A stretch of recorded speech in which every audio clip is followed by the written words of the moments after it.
and welcome back to I-24 News. This is the Daily Debate. With all the focus on Egypt in the past few days, another story has emerged from the region, that of the Coptic Church. The Coptic Christians are the oldest Christian community in the country and have recently been violently targeted, unfortunately. Tonight I have with me in the studio Jesuit Catholic priest Father David Newhouse. Good evening. Thank you very much for coming here, who is the Latin Patriarchal Vicar for the Hebrew-speaking Catholic communities. And with me here too in the studio is an independent scholar and expert in Christianity, Mrs. Yesכה Harani. Good evening. Thank you both for coming here. And for our viewers who don't know who are the Coptic is, let's give an explanation about who is the Coptic community. The Coptic community is one of the earliest Christian communities in the world. Some people are mistaken and believe that the Crusaders brought Christianity to the Middle East. Of course, that's not the way, and the Copts actually represent one of the earliest communities. We know of Christians in Egypt from the 2nd century, according to the local understanding of Egyptian Christians. It is Saint Mark, the evangelist, one of the gospel writers who brought Christianity. At any event, we know of very famous theologians in Egypt from the 2nd century. So the fact that we have now a Coptic community, Christian community in Egypt, is an indication of strategies of survival of communities that lasted even though the Islam came, took over, and became the dominant religion. Some people think that Egypt is only Muslim. Of course, there are at least 10 million Copts in Egypt and worldwide, and some claim that there are even more. Anyway, a large percentage. So that means that they have survived throughout history, and that's quite interesting. Let's, Father Newhouse, let's talk about a little bit about the relations of the Coptic in Egypt, because it was until a certain point, a very good relations. And I think that we shouldn't be mistaken that there are still very good relations. Copts and Muslims, and once upon a time Jews as well, lived in a very cosmopolitan society.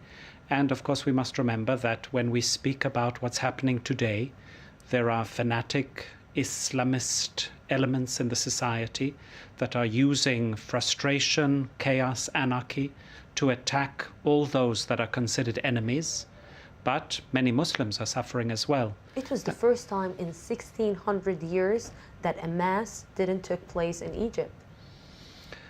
Yeah, okay, masses are taking place.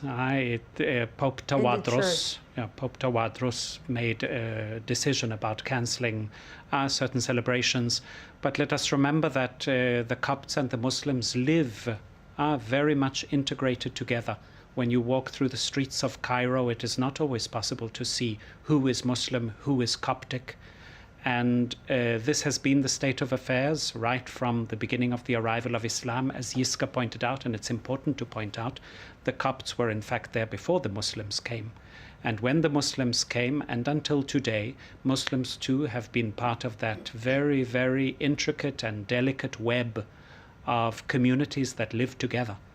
And that togetherness is the past, it is the present as well, despite the terrible things that we are hearing, and it has to be the future, because these are all elements of what makes up what Egypt is and needs to be. Do you think that the togetherness that you're talking about can come back to its natural relations after what happened? Absolutely, because I think that we need to realize that the Copts are not the only victims. There are many other groups that are being targeted. Women who don't dress properly, Shiites who live in Egypt, and all other kinds of people who don't toe the line. And that is the line of the Islamists, who, I believe, are a minority, but are a strong and vocal minority, who for the moment are having a certain heyday. But I think when the dust settles, the Muslims who have defended Christians, and there have been many wonderful stories of Muslim bravery, of those who have come out in order to defend the churches and Christian lives, those Muslims, together with the Christians, will realize that for the sake of Egypt, for the sake of the land that they love, they will get together to rebuild society. So the relations between Muslims and Christians in Egypt, how we always hear recently only about what is happening with the Muslim Brotherhood, what is happening between Muslims themselves. How is the Christian community reacting to what is happening in Egypt? Well, the Christian community is at times intimidated and at times terrified and petrified. And, as we want to think that this web of communities working together, living together, at times of difficulty, it's always that the minorities will be the scapegoat. And that is the situation with the Copts. So when times are good, then we can see the real Isaiah prophecies, beautiful idealist pictures come to life. But when it is difficult, it is difficult. And this is when the community is afraid to speak up. And what is happening now is an example. First of all, not celebrating Mass is simply saying we are so terrified from another Sunday shooting in churches or bombing of churches or burning of churches. These things that do happen in other parts of the world, unfortunately. We've seen it in Indonesia, we've seen it in other places. So a few years ago, it was a Christmas night that people were shot at in a Coptic church. So that is one thing. It is really the fear. But the other problem is that they're so afraid to speak up and to say what they really think. And this is a very strange thing that I can compare to Jewish diaspora in European countries. The fear of bloodshed led people to be very, very quiet and to cling to the ruling bodies, to the kings, to the rulers. The Copts have held this sort of policy, but at the same time, they are paying for it. Because if Tawadoros, the Pope, was seen with somebody who's anti-Islamic movement, then now they're paying for that price. And Are they paying for the price? Do you agree that the community, the Catholic, the Christian community, is afraid to speak up? No, I don't. I would disagree. I think that we must paint a much more complex picture of Egyptian society than simply saying the Copts and the Muslim Brothers. I think, again, we must point out that there are many, many who are suffering because of a certain type of monochromatic Islamist ideology.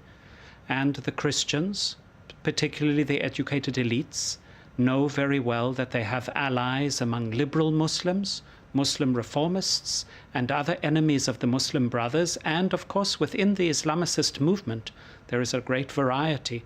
There are people much more radical than the Muslim Brothers, organizations that have their roots in the Takfir and Hijra movements.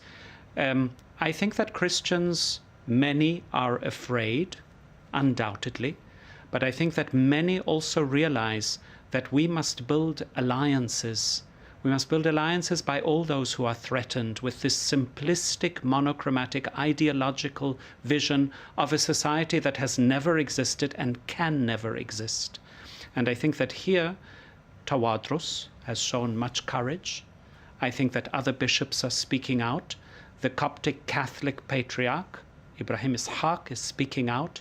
Priests are speaking out, and lay people, intellectuals who do have a vision of another kind of Egypt, and they know that alongside them they can count on liberal Muslims, reformist Muslims, Muslim secularists, who have always been the first ones to come out and say Egypt cannot be what the Islamists want.